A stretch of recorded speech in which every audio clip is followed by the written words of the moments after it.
Pronto? No. Lamar Odom is rushed to the hospital, fighting for his life on life support. Before his self-destruction, Lamar Odom was on top of the world in 2011. He was a key piece for the Lakers' back-to-back titles, just won the 6th Man of the Year award, and even starred in his own reality show alongside his wife, Khloe Kardashian. But all of that began to fall apart when he got traded to the Mavericks. Leaning on drugs to escape the new reality filled with depression, Lamar got kicked out of the team by Mark Cuban for being mentally absent during games. Nights when I should have been asleep, stayed up, sniffing coke. So at just 33 years of age, Odom was out of the NBA. This is the complete story of Lamar's tragic downfall. So let's start from the beginning. Lamar Odom from the University of Rhode Island. Looking forward to be an LA Clipper. It's going to be a great year. Can't wait to get to LA and start working out. Odom entered the league with a bang, quickly showcasing his versatility for the Clippers. Odom has it.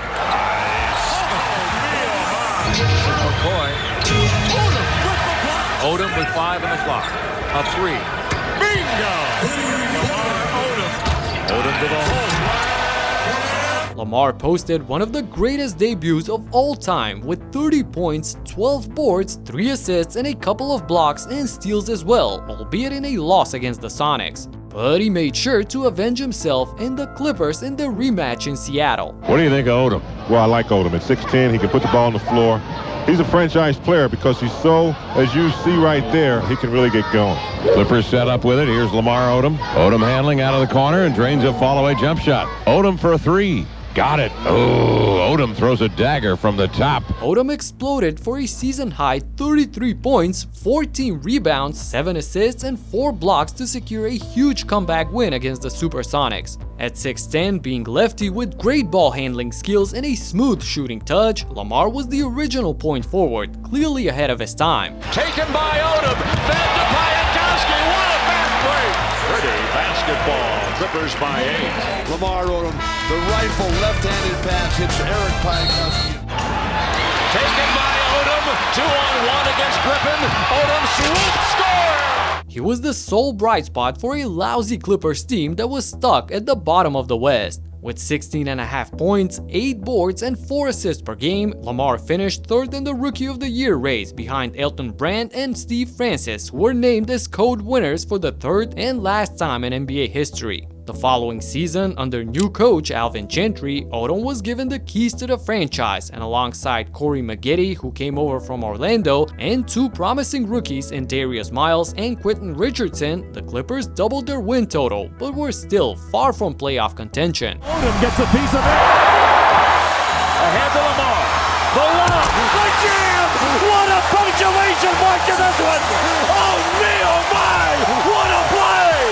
The fans are standing at Staples Center in disbelief. In his sophomore year, he boosted his averages to 17 points, 8 rebounds, and 5 assists while shooting 46% from the floor. But the first signs of his troublesome behavior appeared as well. In January of 2001, Lamar overslept and missed the team's flight from Las Vegas to Los Angeles, causing him to miss practice just a day before a game. And later in March, Odom failed the league's anti-drug policy after testing positive for marijuana, which seemed to be the real problem in the first place. So the Clippers suspended him for 5 games, but the same concern popped up again right at the start of the next season. Being questioned about his substance abuse, Lamar crushed down in tears. I'm disappointed with myself for not handling myself correctly.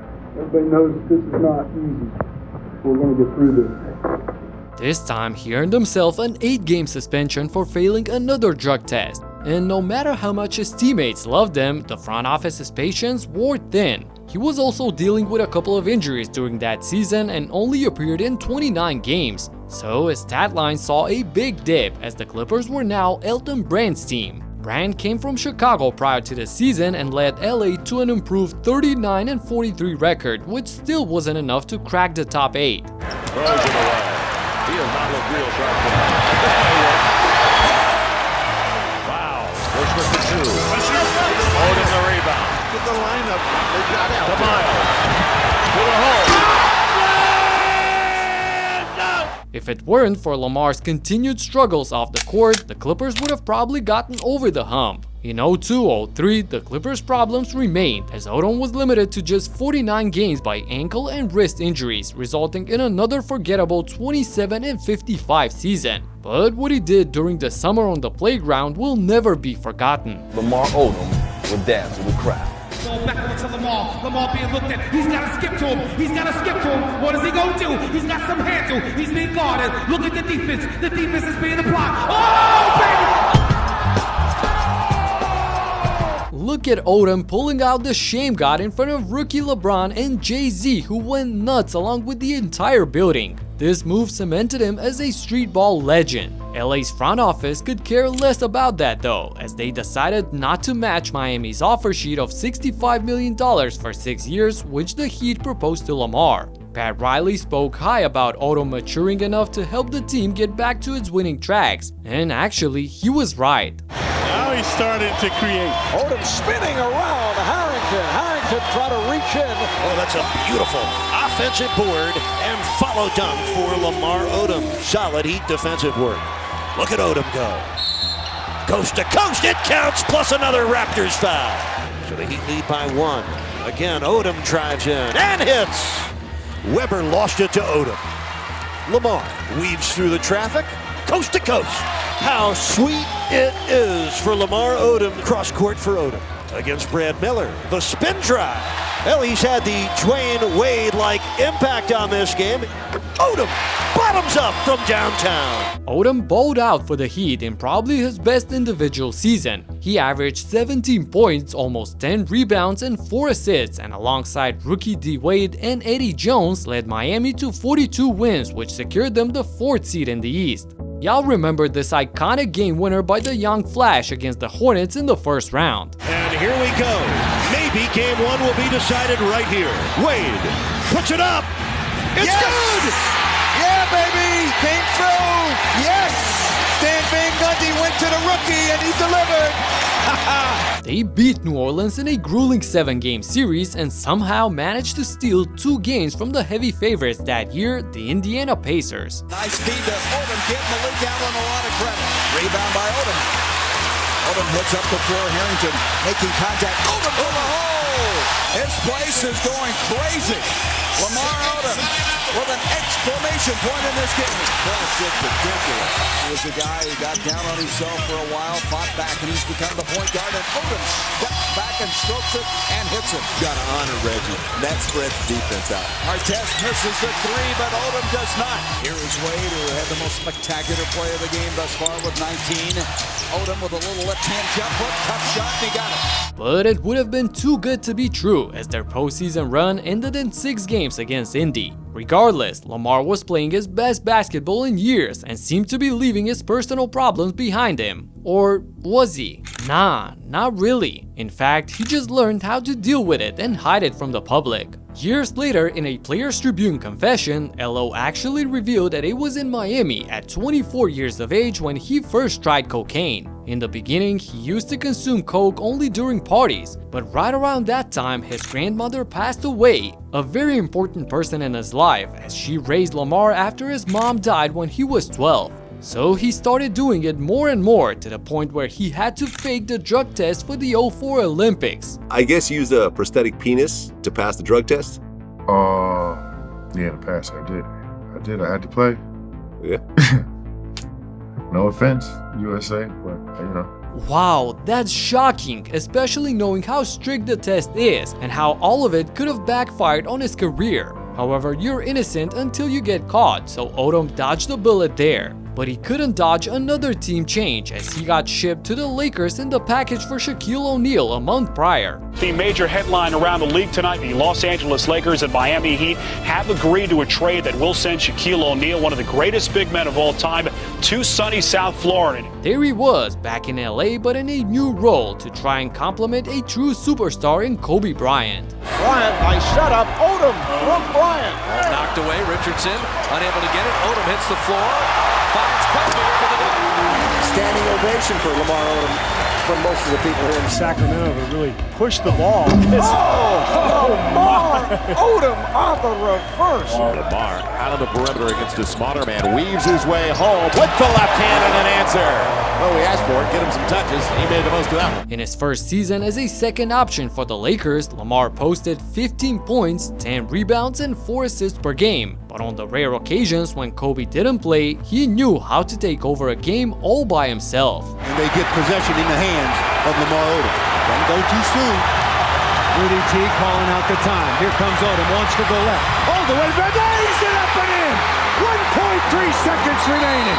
What a play by Lamar! In one of his best performances of the season, Odom scores 27 points along with 12 boards and the game-winning layup for the Lakers on the road against the Warriors. Lamar had individual flashes of brilliance throughout his first 3 seasons with the Lakers, but was overshadowed by the team's lack of success, missing the playoffs in 04-05 and 2 first-round exits in the subsequent seasons. Failures on the basketball court could not even compare to the biggest tragedy of Lamar's life that would hit him late in June of 2006. His baby son Jaden suddenly passed away at just 7 months old. This crushing loss was too much for Lamar to handle as he drifted away from his family and dived in the world of drugs much deeper than before, looking for solace. And just a month later, he had yet another traumatic experience when a teenager mugged him in Queens, holding him at gunpoint. This is enough stress for an entire lifetime, and Odom had to go through it in one summer. Therapy sessions helped him a lot during those times. So after a turbulent period, he was finally ready for the 07-08 campaign when the Lakers were back on the map. Making an unselfish play,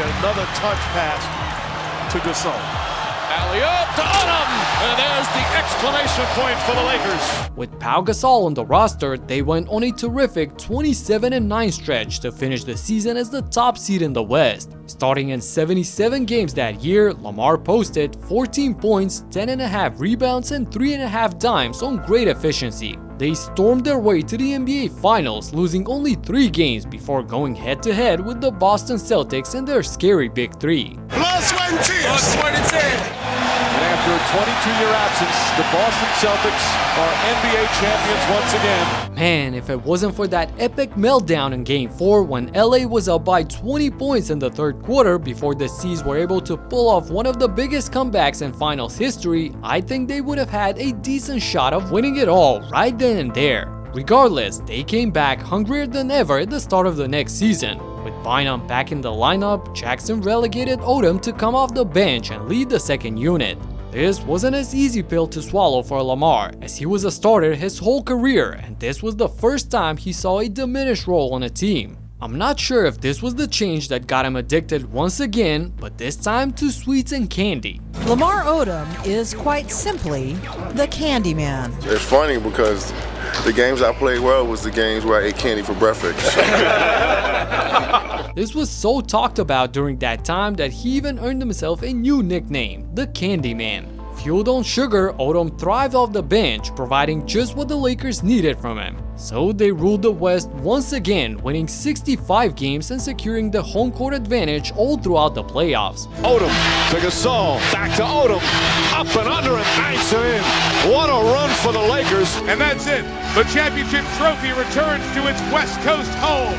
The 2009 NBA champions, the Los Angeles Lakers. Lamar and the Lakers won the title, and the Candyman kept winning in his personal life as well. After re-signing for another 4 years and $33 million, Odom got married to Khloe Kardashian just 3 months after they first met at Ron Artest's Welcome to LA party in August of that summer. LO spent the next year shuffling between the bench and the starting 5 whenever Bynum wasn't available. His versatility, along with the powerful 1-2 punch of Kobe and Pau, propelled the Lakers to another successful season. By the Lakers, let's see if they can cash in. It's going to be Lamar Odom. How about that? Great elevation by Lamar Odom. With Ron on the team as well, Lamar's numbers took an additional dip, but he was still averaging close to a double-double. The Lakers were focused solely on repeating as champs, which they did by knocking out the eternal rivals, the Celtics, in that iconic Game 7. Artest, that's a 3.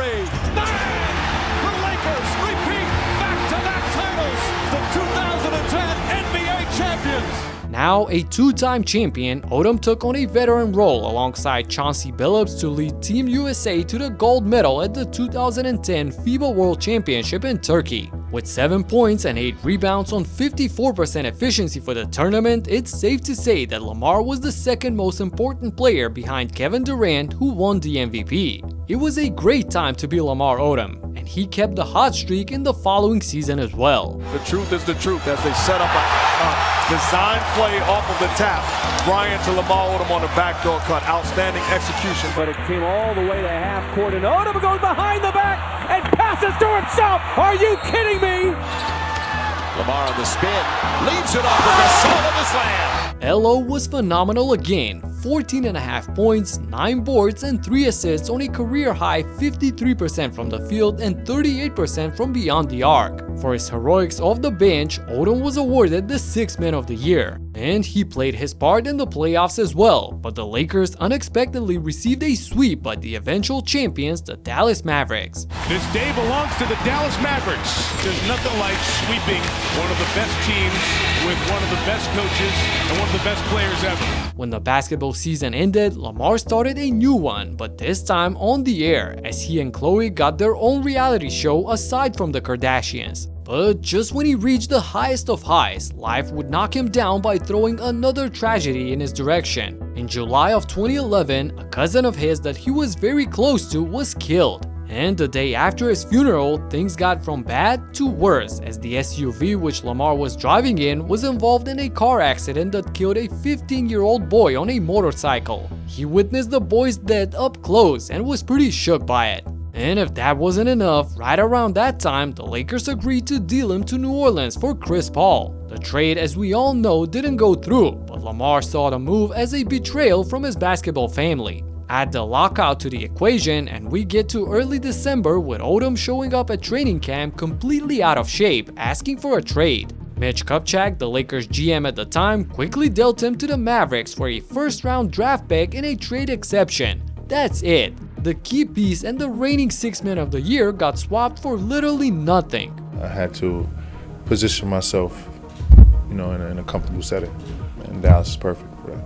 He could have only wished for things to be perfect, but the reality was that neither his mind nor his body were in proper condition when he arrived in Dallas. Odom's brief stay in Texas was high on drama but very low on production. During games, he looked mentally absent. Lamar randomly took a mid-season sabbatical when he left early for the All-Star break and returned late, missing 4 games without an explanation. Not to mention that he posted career lows in every statistical category in 50 games for the Mavs. This didn't sit well at all with Cuban, who literally kicked him out of the team before the season ended, a move he later called addition by subtraction. And just like that, in less than a year, Lamar went from the top to the deepest hole in his life emotionally. Later on, he would say this about it: "My brain was broken, my career was winding down, and things just got out of control. When I was like 32, 33, I just wanted to get high all the time. That's it, just get high. And things got dark as hell." The Clippers acquired him for his name, not his game. They were hoping that he could return to being the old Lamar now that he's back in LA. The only thing is, he didn't even know what team he was playing for. Hi, I'm Lamar Odom of the Los Angeles Lakers. I said Lakers? Odom didn't know that he was counting the last days of his NBA career. In fact, he lived in total denial, never admitting that he had a problem in the first place. I am not the person that they're trying to make me out to be. After another season of career lows, Lamar was finally out of the league as no team wanted to deal with his off-court issues. He made more drug headlines than baskets in 2013. It got so bad that even his dealer cut him off at one point. And to finish things off, as every addict does, he overdosed at a brothel in Vegas in 2015, resulting in 12 strokes and 6 heart attacks. But after 3 days of coma, he somehow miraculously survived. He went through a fair share of rehabs, clinics, and experimental healings after he escaped death, and it seemed that he finally sorted it all out in 2019. He looked present, fresh and even made a return to the basketball court in an international tournament in Dubai, playing for a Filipino squad. On the path of resurrection, he opened treatment facilities himself and is a speaker for other addicts. His daughter and son are the ones who keep him accountable these days, as we're all hoping that Lamar has put his drug-infused past well behind him. And another player who seemed to have turned things around after cutting his career short due to alcohol issues is Ty Lawson, and I've documented his ups and downs in this video right here, so check it out and talk to you in the next one. Peace out.